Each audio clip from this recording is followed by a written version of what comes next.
Well, 10 African countries have been put on high alert by health officials. The DRC's neighbours are most at risk. They include the Central African Republic and the Republic of Congo.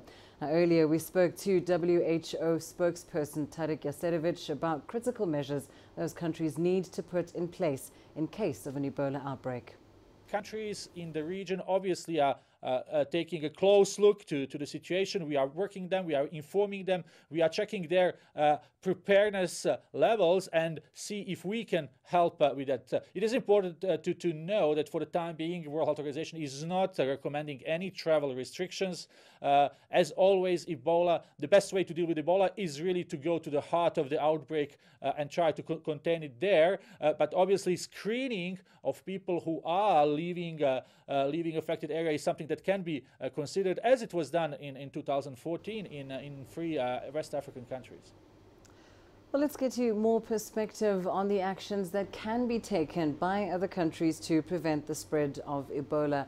I'm joined in studio by Peterson Washira. He's a clinical officer, team leader and spokesperson for Ebola Warriors in Kenya.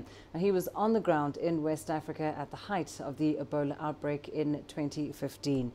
Peter, indeed, countries like Kenya, Nigeria, they are putting Ebola screening measures in place. But what more can countries do to prevent Ebola from crossing into their borders? I think what the countries need to do is first they need to educate their people about how you get Ebola and how to prevent yourself, to protect yourself from getting the same. Then they also need to know about the epidemic or the outbreak in the country and the screening that has been put in place for those who are traveling into those countries. Then once those people arrive, there are some measures that countries usually take. And those are like, you've heard of thermoregulators in this country, where they will take your temperatures, because if you have Ebola, then you're going to have a fever. And then there'll be a checklist of some other symptoms that they are going to check if you're having. And then if you have those symptoms, they are going to isolate you so that they can be able to check if actually it's Ebola that you're having. If you don't have, and you're coming from an endemic area like DRC Congo, then they are going also to follow you up for the next 21 days, wherever you'll be, so that they can be sure. It seems like a very logical way to go about preventing the spread of the disease, but what are some of the challenges when it comes to tracking the disease, treating the disease, when it moves into a space where there are more people? For instance, now in the DRC, it's moved from a small village to a city of at least 1 million people. You see, Ebola is very contagious, and it's usually spread through body fluids. And we are talking about even including sweat, saliva, diarrhea and vomiters, whatever fluids that are coming out of the body, including blood. And so, you see, this coupled with some of the traditions we have, like if I can quote from the Sierra Leone where I was during the outbreak, you'll get some people are so Africans, we are touchy in nature. That is how we are able to associate with each other. We greet, we hug. When you're sick, maybe I may lay a hand on your face to show empathy. And that is actually how it is spread very fast in the last West African outbreak. And now, looking at those that might be needing advice, and just coming from your experience in the West African outbreak, what's your advice to people traveling perhaps to or from the DRC? Number one, they need first to know where they are traveling to. What is the situation there? Is it the endemic region? Because I understand it's not the whole of DRC Congo, but there is an endemic province.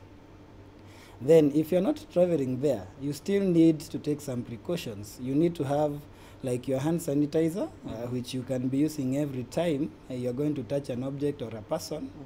You need to take even extra precautions on the food and whatever you're taking to make sure you don't come into contact with the body fluids. Also, if you're going into an endemic area, then you might need to reconsider whether you really need to go there. Yeah, indeed. Yeah. Of course, Ebola, though, on the other hand, as well, it's very important to be extra cautious. But on the other hand, it is a disease that could inspire unnecessary fear and panic. So what's your advice in that regard? My advice would be, like for Kenya, I think we don't need to be so worried.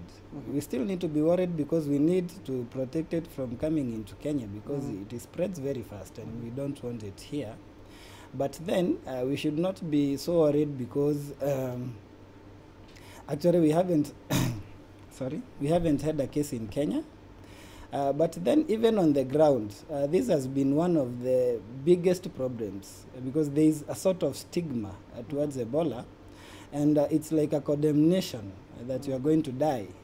And you'll find like on the ground when you are there, most of the people would refuse to even disclose that they're having Ebola because of this stigma. And because of this, then they are going to infect so many. By the time you realize then, so many then will be sick, and that is how it is spread so fast that they were not able to contain it. Indeed. Yeah.